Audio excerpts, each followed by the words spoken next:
করে শোনানো হচ্ছে। আসসালামু আলাইকুম। সন্ধে ৭টা বাংলাদেশ বেতার সিলেট সংবাদ পড়ছি আনোয়ার হোসেন রনি।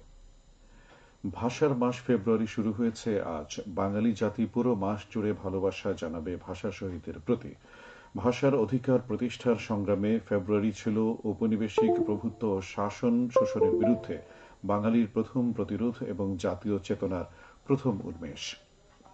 ১৯৫২ সালের ২১শে ফেব্রুয়ারি রাষ্ট্রভাষা বাংলার দাবিতে দুর্বার আন্দোলনে সালাম জব্বার, শফিক, রফিক, বরকত এর রক্তের বিনিময়ে বাঙালি জাতি পায় মাতৃভাষার মর্যাদা। তারই পথ ধরে শুরু হয় বাঙালির স্বাধিকার আন্দোলন এবং ৭১-এ ৯ মাস পাকিস্তানি বাহিনীর বিরুদ্ধে সশস্ত্র যুদ্ধের মধ্য দিয়ে অর্জিত হয় স্বাধীন সার্বভৌম বাংলাদেশ। এদিকে ভাষার মাস উপলক্ষে নগরের কেন্দ্রীয় শহীদ মিনারে শুরু হয়েছে ৫ দিনব্যাপী বইমেলা। প্রতিদিন মেলা সকাল ১১টা থেকে রাত ১০টা পর্যন্ত চলবে।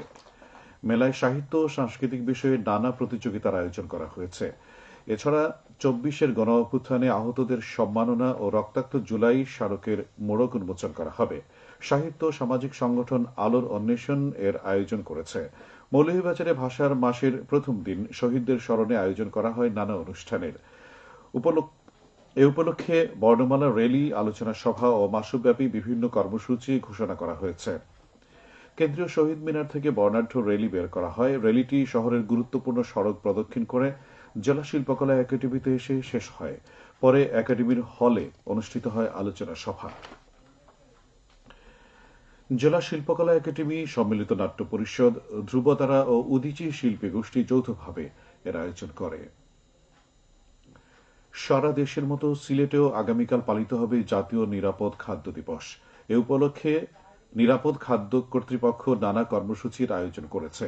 ২০১৮ সালে দেশে প্রথমবারের মতো পালিত হয় নিরাপদ খাদ্য দিবস। দিবসটি পালনের মূল লক্ষ্য হচ্ছে মানুষের জীবন ও স্বাস্থ্য রক্ষায় নিরাপদ খাদ্য প্রাপ্তির অধিকার নিশ্চিত করা, আমদানি, প্রক্রিয়াজাতকরণ, মজুত, সরবরাহ, বিপণন ও বিক্রয় সংশ্লিষ্ট কার্যক্রম বিষয়ে সর্বস্তরে জনসচেতনতা বৃদ্ধি করা। আগামীকাল বিশ্ব জলাভূমি দিবস। বিশ্বের জলাভূমি সংরক্ষণের উদ্দেশ্যে জাতিসংঘের উদ্যোগে ১৯৭১ সালের এই দিনে ইরানের রামসার শহরে একটি চুক্তির মাধ্যমে বিশ্ব জলাভূমি দিবসের সূত্রপাত হয়, যা রামসার চুক্তি নামে পরিচিত। তারপর ১৯৯৭ সালে প্রতি বছর ২রা ফেব্রুয়ারি দিনটি বিশ্ব জলাভূমি দিবস রূপে পৃথিবীর বিভিন্ন জায়গায় পালিত হয়ে আসছে। ১৯৯২ সালের ২১শে মে বাংলাদেশের ম্যানগ্রোভ বন সুন্দরবনকে এবং ২০০০ সালের ২৯শে জানুয়ারি টাঙ্গুয়ার হাওরকে বাংলাদেশের দ্বিতীয় রামসার সাইট হিসাবে ঘোষণা করা হয়। দিবসটি উপলক্ষে সিলেটেও সরকারি এবং বেসরকারি বিভিন্ন সংগঠন নানা কর্মসূচির মধ্য দিয়ে পালন করছে। বিশ্ব হিজাব দিবস পালিত হচ্ছে আজ। হিজাব ভীতির বিরুদ্ধে সংহতি জানাতে ও হিজাবের প্রতি শ্রদ্ধাবোধ তৈরি করতে দিবসটি পালিত হয়। প্রতি বছরের মতো এবারও বিশ্বের ১৫০টির বেশি দেশে তা উদযাপিত হচ্ছে। বিভিন্ন ধর্ম, বর্ণ ও সম্প্রদায়ের নারীরা দিবসটি উদযাপনে অংশগ্রহণ করছেন।